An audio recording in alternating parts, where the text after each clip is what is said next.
It's a real pleasure to be here. I want to thank Mav and Bill MacArthur. I want to thank John Hennessy for inviting me, and Gavin Mahoney for doing lots of work for me. And it's a real pleasure to be here and congratulate this very beautiful city of Melbourne, which once again was voted the world's most livable city. So it's great to be here. And looks good on all of you. Let me say a word about the Institute on Governance so that I can establish some of my bona fides before I go on to say the things that I will talk about this morning and participate in panels over the next 2 days. The Institute on Governance in Canada is a Canadian independent not-for-profit. Our mission is to advance better governance in the public interest across all levels of government. We do this by exploring, by developing, and by promoting good governance in the public sphere. And we've worked not only in Canada with 3 levels of government, but we've also worked in 31 different countries around the world in the last 23 years or so that we've been around. We collaborate with all levels of government, as I said. We also work with the not-for-profit, non-governmental sector in Canada and also internationally. Our key areas of focus are how to use governance to modernize government. Public governance and local governance are key areas of concern for us. As I said earlier, we work closely with the not-for-profit sector, and Canada, like Australia, devotes a lot of our effort and energy in the governance domain to Indigenous governance, which builds on some of the same work that we do, but is very different in terms of the cultural norms and perspective. And then we teach most of what we learn from working internationally and domestically in what we call a learning laboratory, where we do a 1-year program on building better leaders in governance across the levels of government. This morning, I want to focus on 3 areas. And the 3 areas that I want to focus on are setting the context for the current challenges around local governance, something that I'll explain to you called the governance continuum, which I'll briefly describe later, and which I had the benefit of working through with a group from the Governance Network for MAV yesterday, which was a great day and a great workshop. I see some of the participants here this morning. And then I'm going to draw some conclusions and the implications of the relevance for local government so that we're all at least have debating points to start on the next journey in our discussions here today. So in terms of setting the context, let me speak first about the similarities between Canadian and Australian local governments. There are great similarities between Canada and Australia in how we manage local governments. While councillors are locally elected, as you know, and the provincial and state legislatures ultimately have determined the powers, the authorities, and even the structures of local government.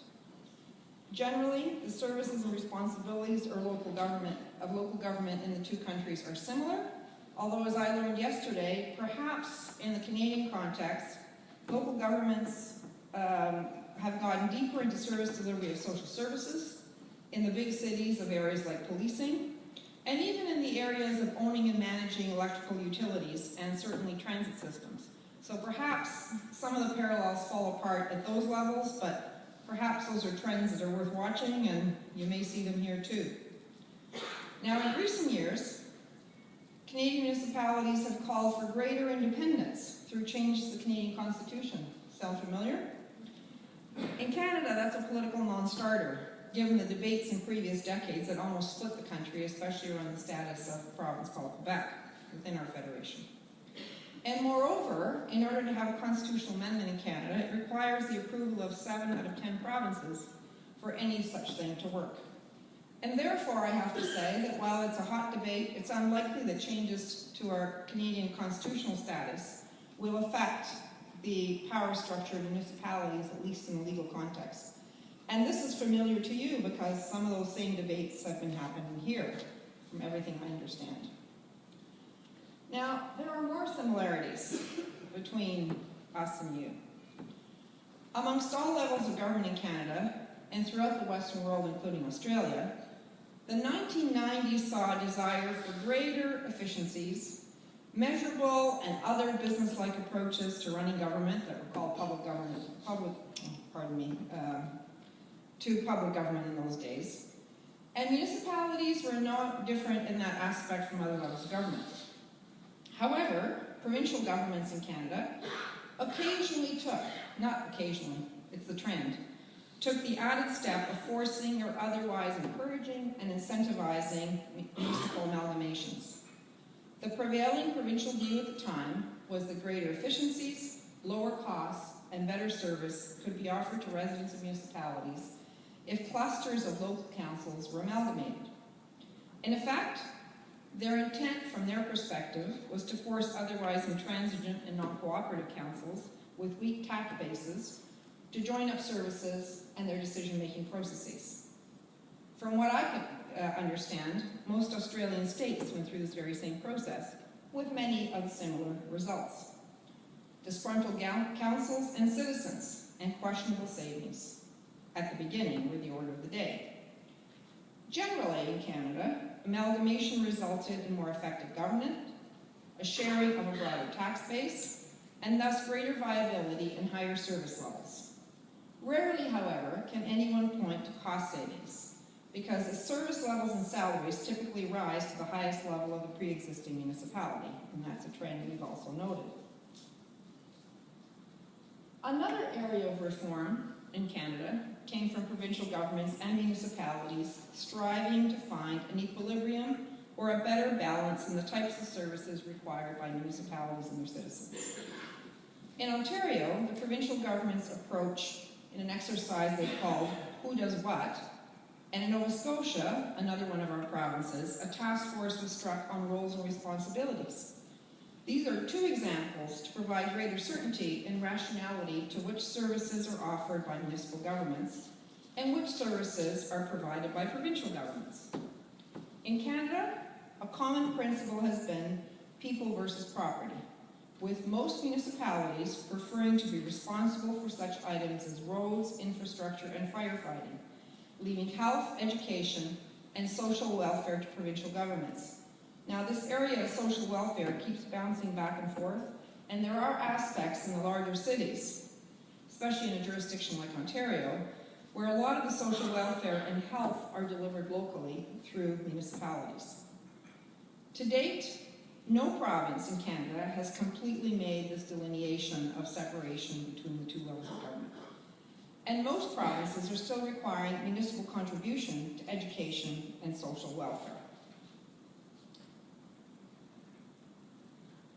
So let's spend a moment on the biggest challenges facing local governments, and therefore all levels of government.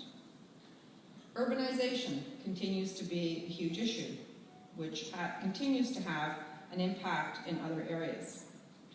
Infrastructure, increasing the needs through urbanization, and in the Canadian context, something you don't have to contend with, what happens to crumbling infrastructure because of winter and other issues. Infrastructure that was invested in and built almost all at the same time and now needs to be replaced almost all at the same time. The issues of housing, the issues of public transportation, the issues of immigration, the issues of social services. And so, with greater and greater urbanization, municipalities in rural Canada especially are facing difficult challenges providing a common set of services to an ever-shrinking tax base. Property taxes typically make up 70% to 80% of revenues, yet there are fewer and fewer residents left to contribute in large parts of Canada. Conversely, in larger municipalities with growing populations, in part due to these forced amalgamations, they have a growing political pull vis-a-vis the rural counterparts. The desire to prop up or otherwise direct investments into shrinking rural municipalities becomes untenable for successive provincial level governments. Other governance challenges. An increasing heterogeneous population, which provides greater cultural and economic expansion, but can come with social conflicts through immigration, needs to be governed effectively, and these issues are first felt at the local level. The rapid effects of climate change, which are most acutely felt at the local level, in their attempts to mitigate and adapt to storm surges and other effects on infrastructure and people, are also felt at the local level. Economic uncertain times, which lead to less predictable budgets and transfers from senior levels of government, are also pressures that we're seeing all over the place. And I think many of these will sound familiar to you. So, what's happening in terms of public engagement and the expectations of local government. An increasingly informed and impatient electorate and issue-driven special interest groups who have access now to observe and influence council decisions are having an impact.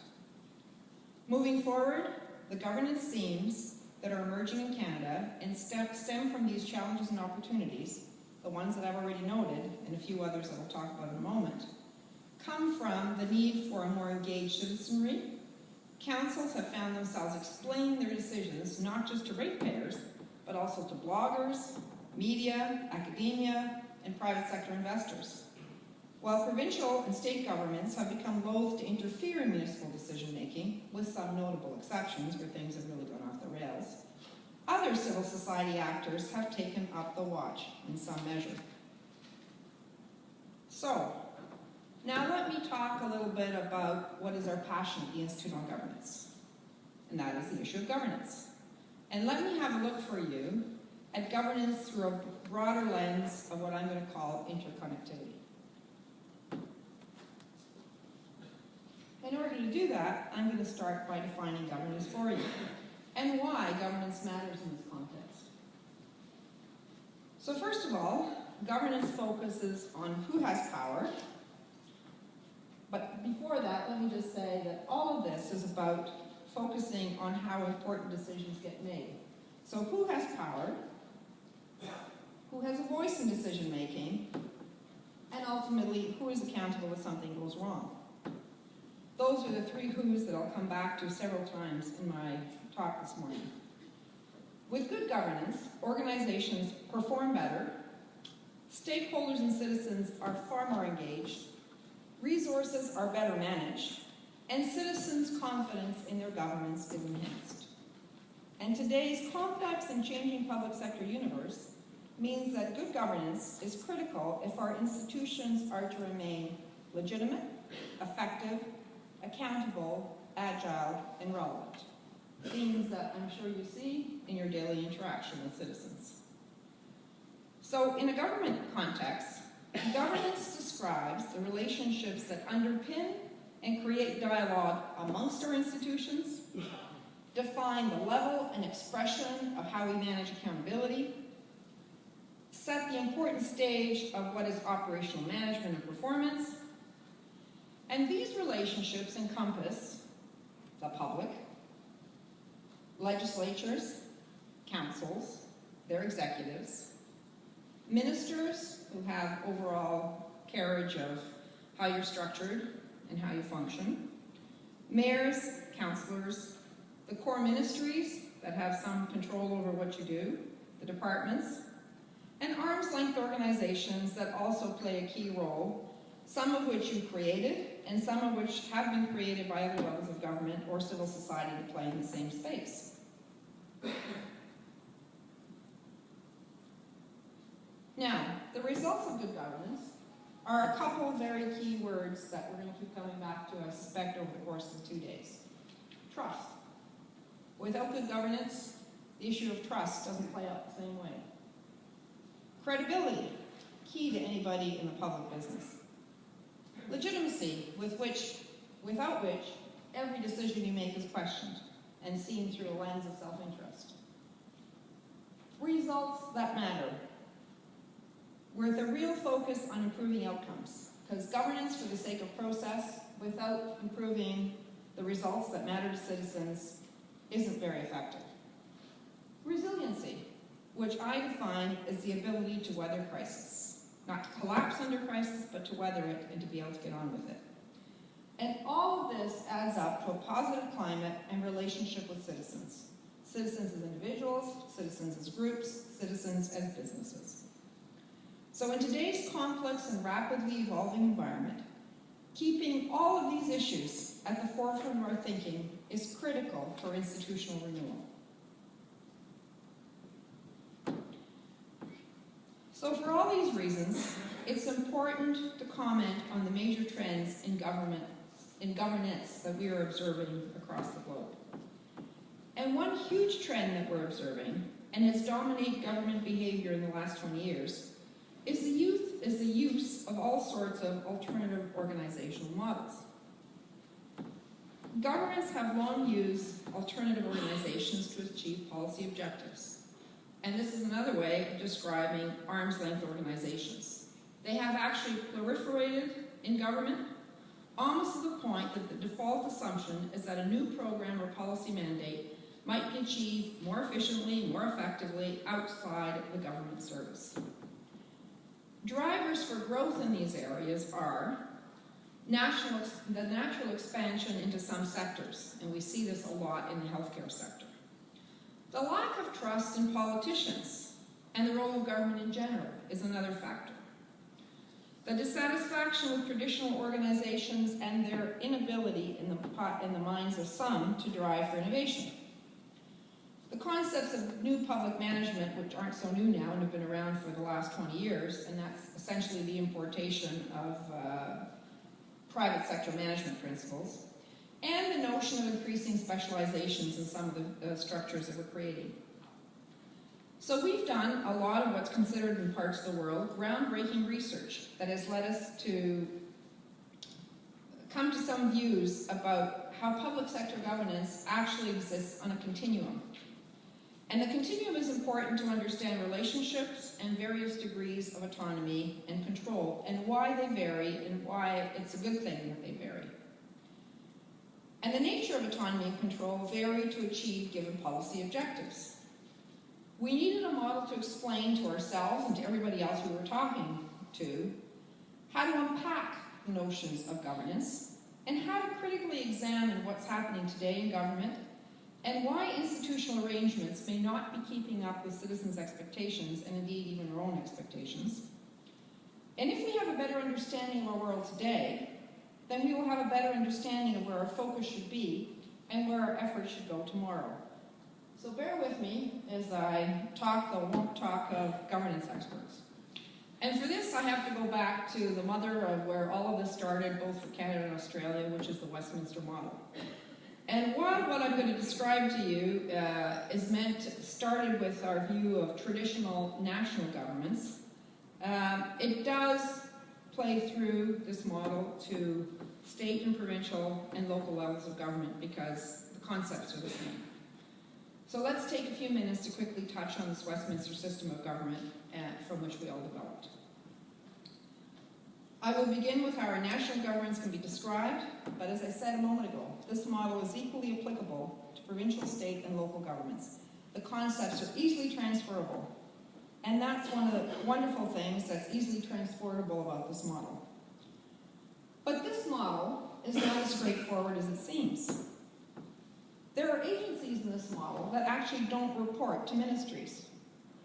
And reporting to ministers is often done through a system of intermediaries. And I'll explain in a moment why this matters.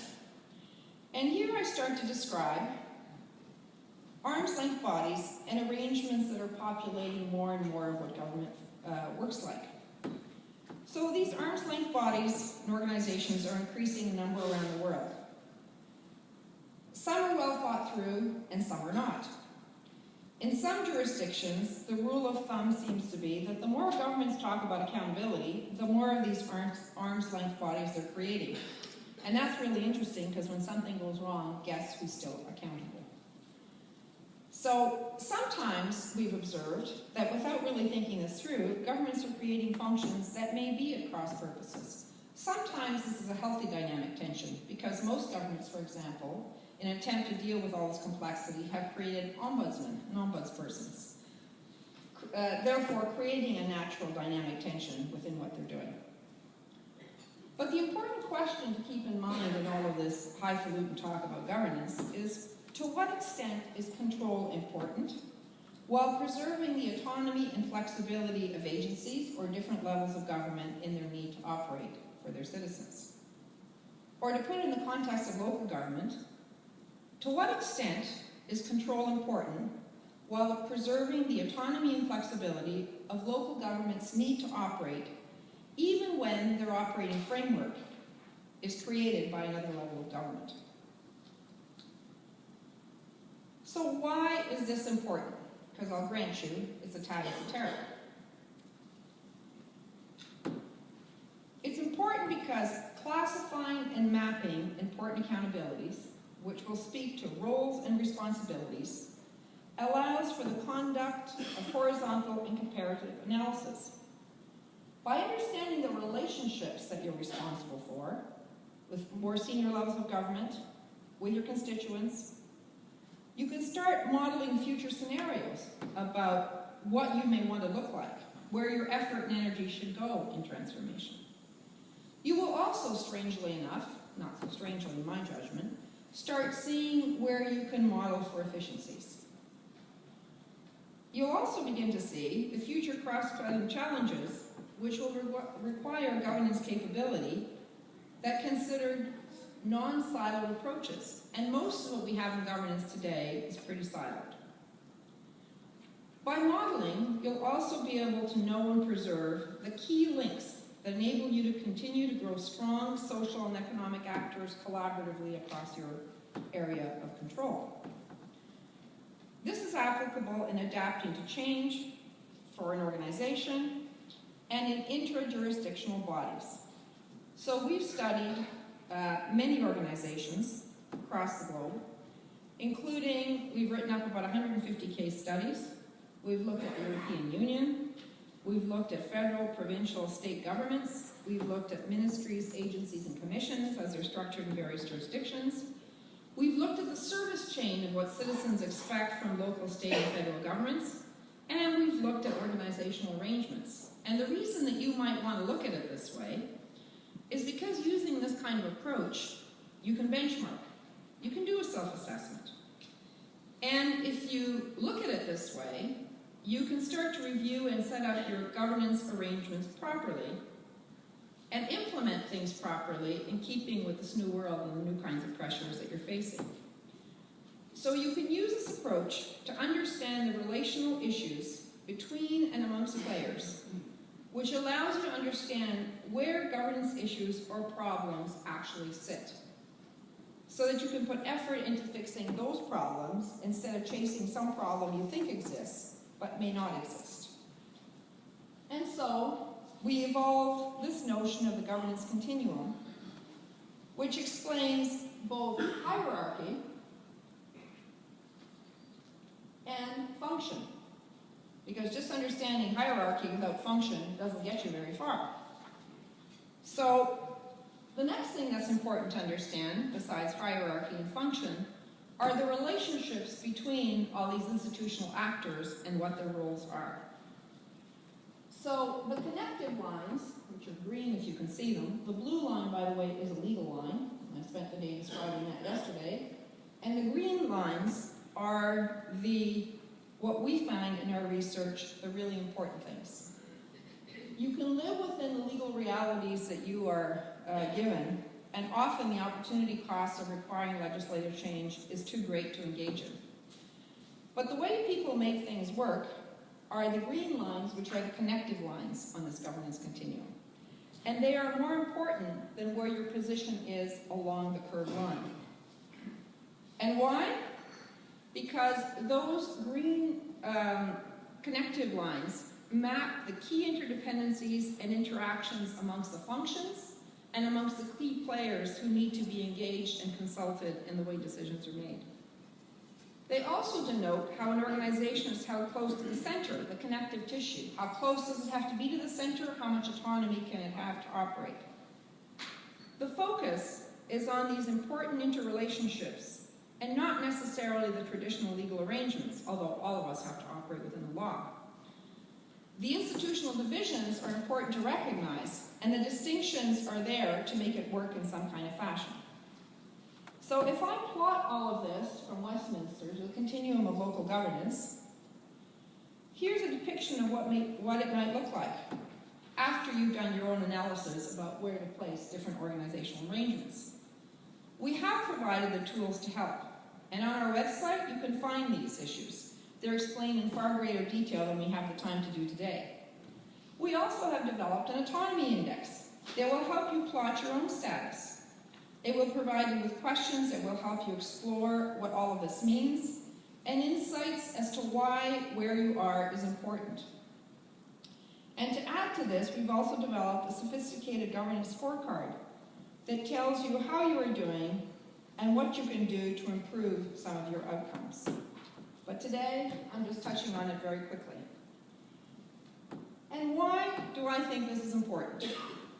Because to me, in ever-changing times, where citizens' expectations are changing so rapidly for a whole bunch of reasons that I'll get to in a moment, the key for making all of this work to me is alignment. Alignment across the continuum is the key to good governance and to organizations improving outcomes. So how to achieve policy alignment? Let me just spend a moment on that. Where possible, buy-in should be generated through collaborative ways of defining outcomes and planning their implementation. It is important to assign overall ownership to a single entity or a group, because sometimes issues align in groups. This requires an appreciation for existing interconnections and the cultures that have developed around them, because the cultural norms of each of these organizations or the players in them is also important. The synergies between factors illustrate that strong outcomes and leadership ensures that everyone is singing from the same hymn book. This ultimately provides a far more comprehensive picture of how to proceed, maintaining continuous awareness between the organizational players also avoids philosophy drift that is often problematic in making major changes, because people understand the change differently if you don't continuously come back to singing from the same hymn book. Overall, achieving the outcomes expressed through democratic and policy-making processes is increasingly dependent on the concept of alignment. It is more necessary than ever to understand the distributed governance environment and how governments can work within it to achieve outcomes. If governments fail to recognize this, then they will suffer from disharmony and divergence. However, if they understand it, it is much more possible to achieve better outcomes. So, governance and restraint. Why do I stop here? Well, we began this work at the Institute on Governance as governments all around the globe were launching new austerity measures with the collapse of the global economy a few years ago. Austerity measures with a focus of cost containment and reuse as the rationale for reform.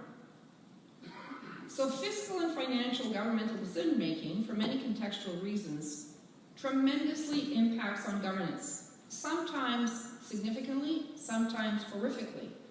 But in these ventures for fiscal and financial reforms, we have rarely seen governance used as a lens through which to make change.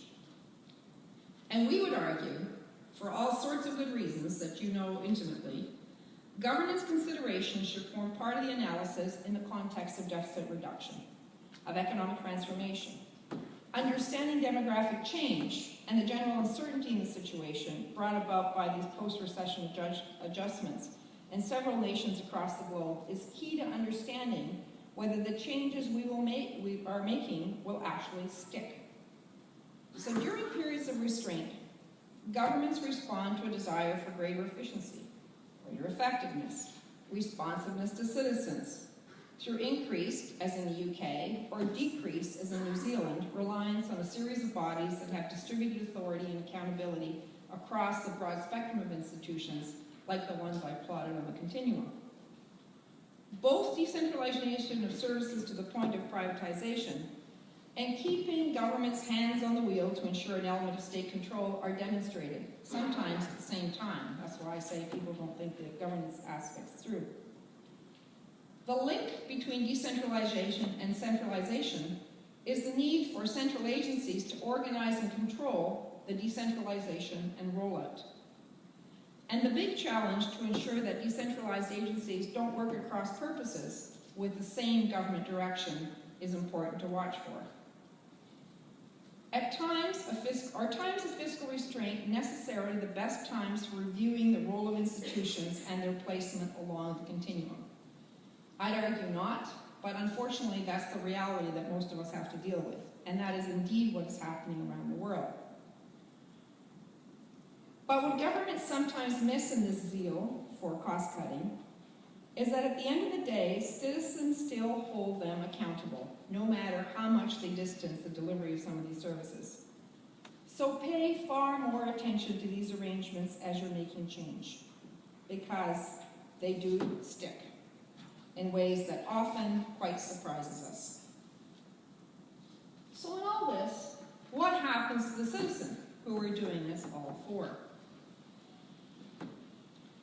Well, let me leave aside the fundamental issue of governance for a moment, crucially important, but not as immediately relevant to the world of citizens as is service. So service becomes another lens through which we can view governance.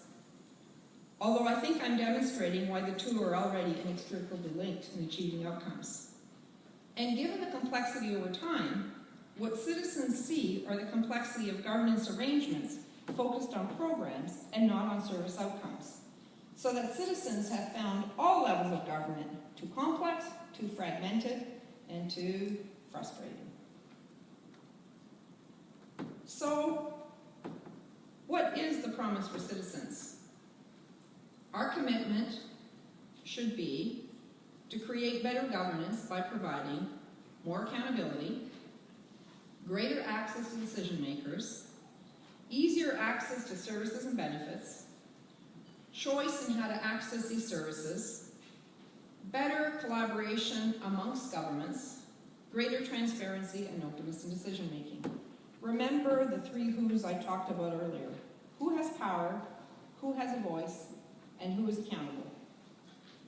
And don't forget that as you're going through this discussion about citizens. So if that's the promise for citizens, what is the opportunity for government? Well, the opportunity would be, in my judgment, to establish a more integrated and coherent policy framework, including service policy and practices, to create a more citizen-centered culture, regardless of long-standing governmental structures, to work with outside partners wherever we can to create new public value, whether that's civil society or sometimes even the private sector, to reduce the cost of compliance for businesses, for example, by freeing up dollars for productive activity instead of for compliance reporting, which can be done electronically these days, to fundamentally build agility that's required to deliver future policy and program changes as quickly as possible, as quickly as citizens are demanding it. To leverage investments across multiple agencies, levels of government, and non-governmental partners. John has spoken to me about an initiative which you are now all putting your shoulder to the wheel on shared service arrangements. An important way of lowering costs, being more effective, and doing things in a common fashion. We wanted to rebuild this implicit trust with a more connected population that can inform policy and delivery for future outcomes. And let me say, because I can't move on without saying a word about the important role of technology in all of this. Technology and tools have become a means of finding better ways to integrate, service, and balance preferences with needs and resources for all levels of government. Active citizens dramatically improve the responsiveness of public systems and keep everyone involved and focused in setting and achieving goals together. Best practices clearly demonstrate both the changing role of governments and the changing roles and responsibilities of citizens in all this. It's not one-sided, it's a very dynamic situation. And the role of technology also provides us with a way of demonstrating the need for more collaborative partnerships inside and outside of those governmental boundaries I keep talking about. Technology can also render many matters in decision-making far more transparent and lead to greater engagement and better decision-making on the part of everybody involved in this picture. Because ultimately, shared information builds a platform for shared decision-making that conducts itself very differently. Changing organizational structures are primarily a focal point to begin cultural transformations to achieving very different outcomes for citizens. And the biggest lessons learned is to create an environment where it's okay to make mistakes and prepare your transformation plan in a way that you can adopt it, adapt it, and scale it to your level, to your part of the institution, and to the entire institution. And how do we go from this vision that I've just laid out to achievement? In this journey, citizens are fundamentally changing the nature of their interaction with governments. They're actively participating in restructuring services in innovative and citizen-centered ways. This change is at the heart of the contract or relationship between citizens and government. And I don't mean to imply here that the role of citizens is not complex. Sometimes they're clients, sometimes they're taxpayers, and sometimes they're lobbying against a change that someone else wants. It is a complicated relationship, but it is being fundamentally restructured in terms of this contract. These phenomena are also reshaping the governance continuum and its organizational responsiveness. Having said all that, lots of progress has been made around the world. In the last 20 years, leading governments around the world have been working to achieve this vision of governance tied to outcomes and service transformation. The impact of putting the citizen at the center of service outcomes is transformative. It's more effective and efficient than traditional approaches. It reaches many more citizens than we could reach in the old ways. It costs less than traditional approaches, which is something that none of us should turn away from. And it actually affects policy and service outcomes in ways that we never thought possible before. And most fundamentally to that trust equation, it proves to citizens that we in government actually get it. And it needs to fundamentally affect the functioning and organization of how we have organized that governance continuum. I have a slide here that I'm not going to pause on because on Friday I'm doing a workshop on service transformation and governance. So I point out the steps there of how we shift from programmatic to a citizen-centered model, but since I'm going to spend the whole day Friday, I won't take your time today, except to come back and maybe take questions later. So what observations can I glean from all this for you from global leaders that we have worked with and talked to? So we've drawn examples from around the world that clearly demonstrates that many governments at all levels are indeed responding to the increasing demands from citizens and businesses to deliver more timely and personalized service while achieving better outcomes at lower costs. Each of these areas that's leading is achieving these results in their own way and based on their own context. You can't just transport something and plunk it down somewhere else. You're going to have to do the hard work yourself, even though there are people who are leading the way. All of these jurisdictions are driven by political leadership that's working hand in hand with bureaucratic leadership. Continual wars at those levels aren't going to give you progress, they're only going to make citizens more upset. All rely on more collaborative and still evolving models of governance, keeping up with this changing environment. And I don't think any of us are yet ready to land on some ultimate governance spot where we're going to spend the next 50 years because the environment is too rapidly evolving. At best, we can start making changes and experimenting in how we're going to capture these new norms. All of these leaders and jurisdictions are building a more implicit trust and a more connected population that help inform policymaking and service delivery continuum, which is very much tied to my governance continuum. So what does this all mean for local governments? Current challenges in local government point to the need for new approaches. There is no question, and that is the subject of the next 2 days. There are more and less formalized ways of building and achieving relationships and funding arrangements amongst different levels of government. Shared governance, as hard as it may be, because we were all taught to live in silos and report in silos, is an effective mechanism for building this collaborative approach which citizens expect of us. Clarity around roles, responsibilities, and accountabilities is a good starting point, but it does take a willingness to lead, and maybe a very different style of leadership, sometimes without taking all the glory.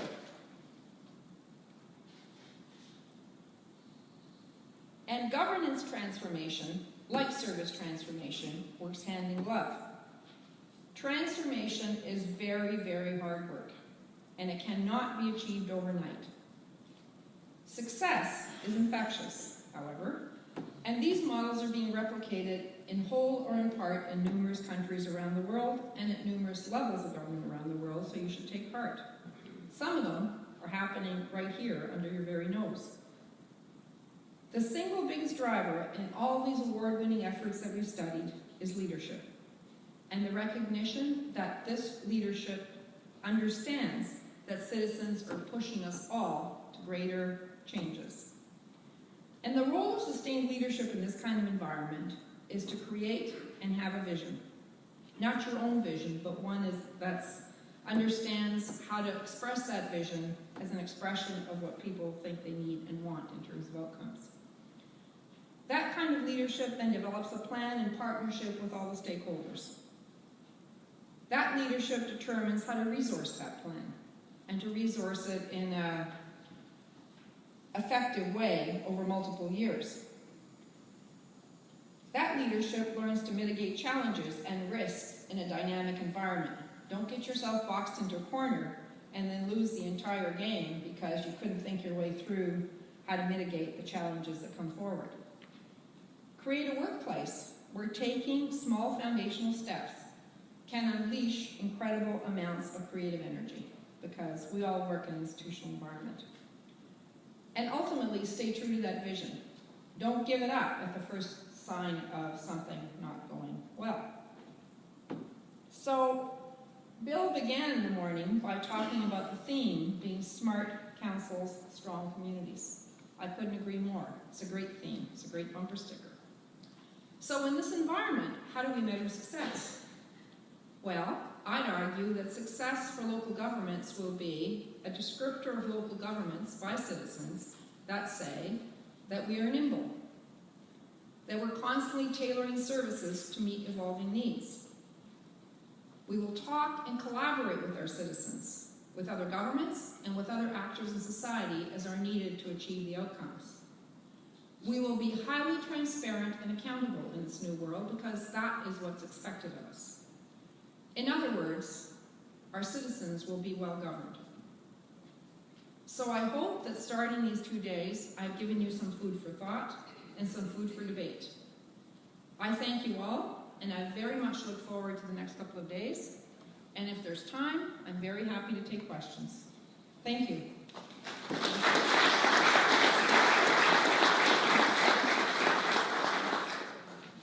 Okay, questions for Maryanne?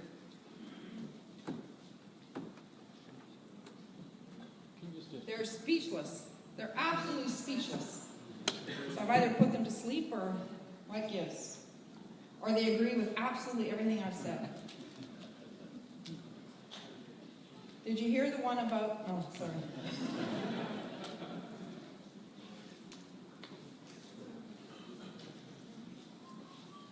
My name's Anne Murphy. I'm newly appointed to the government panel that's looking into governance and perhaps changing future local government legislation.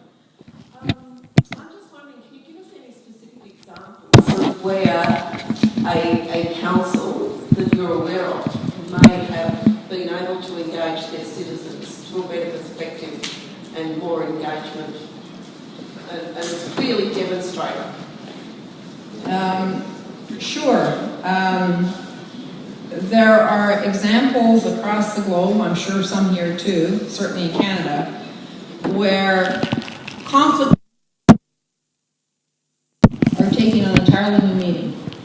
Where even in Canada, in our second largest city in Montreal, we have had 2 successive mayors that have been arrested on criminal charges.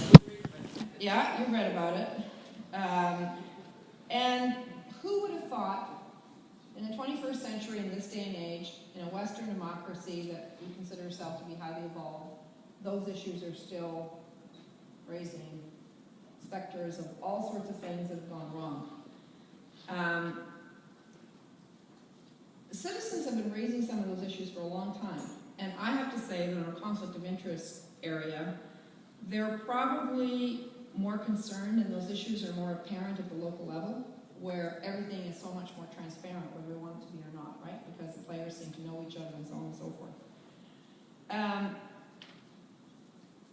Local governments that have kind of gotten that and put in place provisions for how to deal with that don't suffer the same lack of confidence, which is going to now take, I don't know how long it's going to take to rebuild that relationship. Because one mayor and some councillors were arrested. A new Mr. Clean was appointed, and that Mr. Clean was arrested on even more charges. We laugh because we all feel like, oh, come on, this can't be happening, right? Reality is sometimes much funnier than anything we could write about, because it about such a thing, who would believe us, right? But the impact that has on citizens is going to be something that now is going to shape the foundations of local governments across Canada, right? And it has. And the first step is always to have commissions of inquiry, because the assumption is that this is not just a few bad apples in a barrel, right? So the governments that have figured out how to do this, and I'll speak to a Canadian context.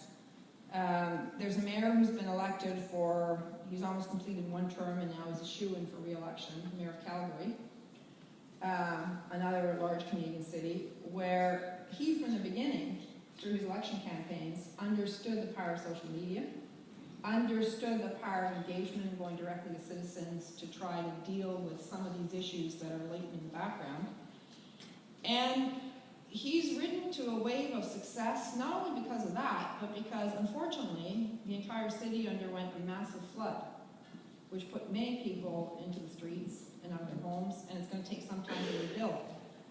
But in the context of what's happened when I contrast those two cities, the mayor of Calgary has so much trust in the bank from his citizens that, as you know, all of those homes that were ruined, that infrastructure that was destroyed, all of that massive rebuilding for which he doesn't have the tax base to support, and he's going to have to work with two levels of government to help correct.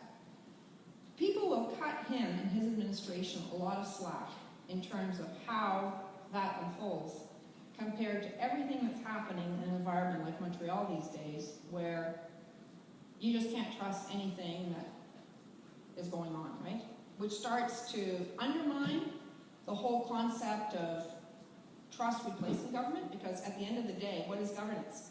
It's about a whole bunch of us deciding that someone who's a group can do it better than each of us can individually, right? So in attacking that concept, we undermine all the rest of it. So that's one example that I can give you in a Canadian context, because it's easier for me to speak about Canada, where things have evolved in a relatively different fashion. And I gotta say, when we appoint those commissions of inquiry that investigate, they will no doubt come forward with lots of recommendations that have to do with compliance. And you don't build a governance model on compliance. Compliance may help you point to certain directions, but those governance models that we're talking about, and this is why this is so corrosive, are values-based. Right? When our citizens look at us, the structures that we build are only a reflection of the values that they have entrusted in us, as either elected officials or public officials who hold office. So, more rules don't necessarily bring more clarity. And even if they bring more clarity, they rarely bring change in outcomes. They rarely bring more trust from citizens. They rarely bring the underpinning that allows us the flexibility to experiment and sometimes even make mistakes. Right?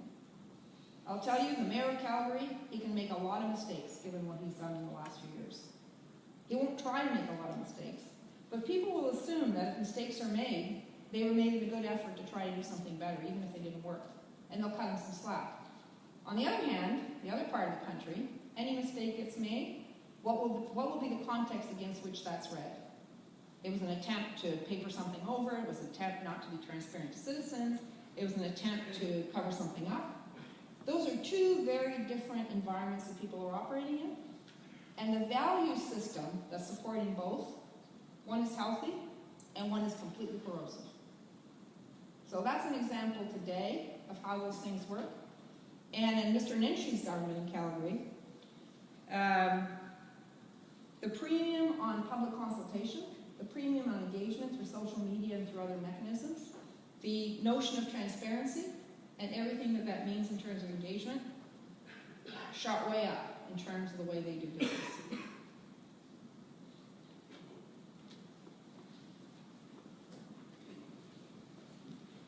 Chris Meadows, Taylor, very powerful slide on the importance of alignment. I just wondered if you can perhaps talk to how that alignment is achieved, particularly in leading change in the very busy world of local government that we all know, and how from that busyness leading change actually involves you see, but actually achieve the level of alignment given the importance you placed on it? Yeah. That's a very good question, and depending on the size of the organisation that you work in, I would say this about that. When leading change across all levels of government, we tend to think that it's something that we do on the edge of our desk rather than something that we focus on, even though the mantra for change is so great that it's drowning so many other things out. So my first comment would be, if you possibly can, try to identify who that champion is going to be with that modern-day leadership collaborative style. Identify them, and then have them champion that change across the organization. Sometimes, if you're big enough, that can be a full-time job. And sometimes it's not a full-time job, but it's someone who's clearly identified as a champion. Then what kind of qualities would I look for in trying to drive to that kind of collaborative change and alignment? I would typically pick someone who's been with the organization for some time, because there's no champion like someone who actually knows it and knows the inside of it and knows how it could be done. It gives you instant credibility in your organization to be picking people like that, and it makes it seem like it's a change a journey that people are going to go on together rather than one that's being imposed upon them, if it's at all possible. And then what I would do, and this is why we've modeled the governance continuum and why we've kind of worked on some of these tools, because we found in the governance space they actually exist. Everybody speaks of good governance like motherhood. It's an important thing to have. We all need it. We all want it, because otherwise we wouldn't be here. But what does it mean, right? Is it only a mix of passion and youth that leads to motherhood? And is it only a mix of passion and youth that leads to some kind of governance, right? But like motherhood, there are probably some rules that help guide people along the way. So what we've tried to do there is, in a continuum fashion, is try to plot for you how you can understand where you fit on your organization and how different elements of your organization fit and interact with each other and what the relationships ought to be. And then on that alignment slide, we've tried to identify the areas where you have to go about it to drive that alignment. So you can't do it overnight. You probably should have at least a 3-year plan, regardless of how big or small your organization is, because you can't get to alignment in a world of diminishing tax bases unless you start to shift resources and people towards your new areas of endeavor. And to me, one of the things that people will often forget about is, when I've done these things in the Canadian context, or when I've advised people internationally to do them, you actually have to plan this like a campaign where you're going to war. Leave no stone unturned. Be able to explain to your citizens, to your mayor, to your council, to other levels of government who are going to have an impact on what you're trying to do sometimes if it's dramatic enough, why you're doing it, squarely focus it on citizen outcomes, and then plan from budget to your human resource requirements to your outcomes, how you're going to go from step to step. And model it with enough off-ramps that if something doesn't go the way you anticipated, you're not sacrificing the whole series of the transition and reform to alignment because one aspect of it went wrong. Sell it that way. And the last thing I'd say is, when you're doing that, make sure that you build into the journey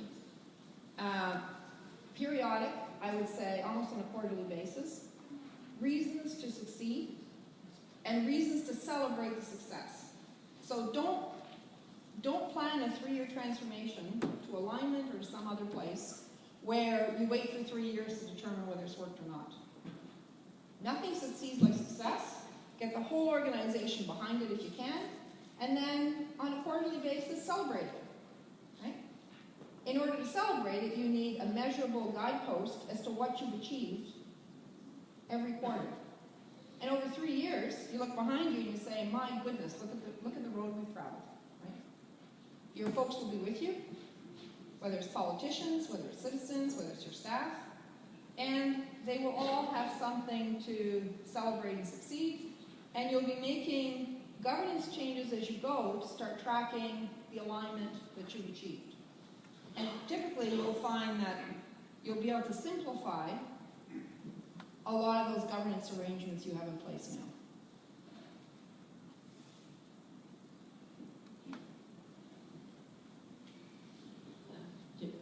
Trina Rainsford, I'm a councillor in Southern Grampian Shire in Western Victoria. Thank you for your presentation. I've got two questions to do with what happens in Canada and what is the importance or dynamics of these two areas. About transparency, council meetings, the ordinary meetings, which are the decision-making meetings, are they recorded in Canada? And the second question, are the mayors in your local governments in Canada directly elected by the people, like they are in South Australia and here in Melbourne and now the larger city of Geelong? What is the election process of mayors in Canada? Thank you. By and large, mayors are directly elected by the people, which of course has put some interesting pressures on other levels of government, because for our larger cities that means mayors are directly elected by more people than even the Prime Minister or the Premier of a province, because if they represent a large city, their moral authority to speak to issues is incredible. And that's one of the dynamics that we're watching play out all over the world, right?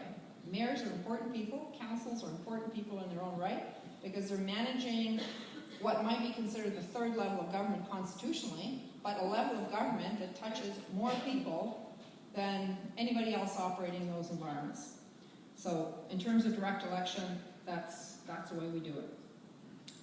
In terms of transparency and our council meetings recorded, not only are they recorded, but in most places they're also televised. Not in the smaller jurisdictions, but I'm sure that in smaller areas, given the extent of technology and social media these days, a lot of that stuff is also being picked up and being allowed to be carried quite easily. And if it isn't, you know that the trend is going there, because people will either do it surreptitiously or it'll come in a public environment. So for our larger cities, you can actually tune in to a television station or your computer screen, and you can actually watch the debates occur. And that's true for most of the larger, or most of the committee structures of government as well, because transparency is important, right? With all of the concomitant issues it raises in terms of complexity and complicating our lives, it is important and it is at a premium.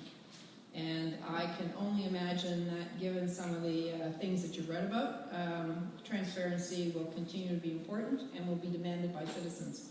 Maybe to the point where we'll have so much of it that they actually won't participate or won't care about it. But the notion being that if you shine a light on it, something good will come of it, is one that I think is accepted in most areas already.